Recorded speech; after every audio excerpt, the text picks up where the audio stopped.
15 August উপলক্ষে আমিও বানিয়ে ফেললাম ভাইরাল তিরঙ্গা লুচি। তো শুধুমাত্র একটু চেষ্টাই করলাম, তো কেমন হয়েছে সেটাই তোমাদের সাথে শেয়ার করছি।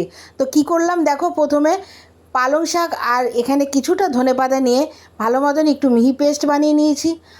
তারপরে দেখো গাজরটাকে ছোটো ছোটো করে কেটে ওটারও একটা মিক্সিতে ভালো পেস্ট বানিয়ে নিয়েছি।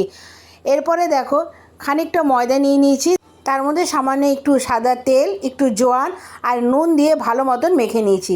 তারপরে কিন্তু ওটাকে 3 ভাগ করে নিয়েছি। তো আর কিছুই না, খুবই সাধারণ একটা রেসিপি, তবে আমি শুধু চেষ্টাই করেছি, জানি না কতটা ভালো হয়েছে। এরপরে একটা ভাগের মধ্যে পালং শাক দিয়ে মেখেছি, আরেকটা ভাগ আমি গাজরের পেস্ট দিয়ে মেখেছি, আরেকটা সাধারণ একটু জল দিয়ে মেখেছি। তো মোটামুটি এখানে একটা পতাকার 3টে কালার বানিয়ে ফেলেছি। এরপর আর কিছুই না, ছোটো ছোটো লেচি বার করে সাদাটাকে মাঝখানে রেখে দুটো কালার দুই দিকে রেখে সুন্দরভাবে বেলে গরম তেলে ভেজে ফেলেছি। তো কেমন হয়েছে অবশ্যই আমাকে কমেন্টস করে জানাবে। ভালো লাগলে কিন্তু একটা লাইক, কমেন্টস আর এটা শেয়ার করে দিও। আর সকল বন্ধুদের জন্য রইল 15 আগস্টের অনেক অনেক শুভেচ্ছা ও ভালোবাসা।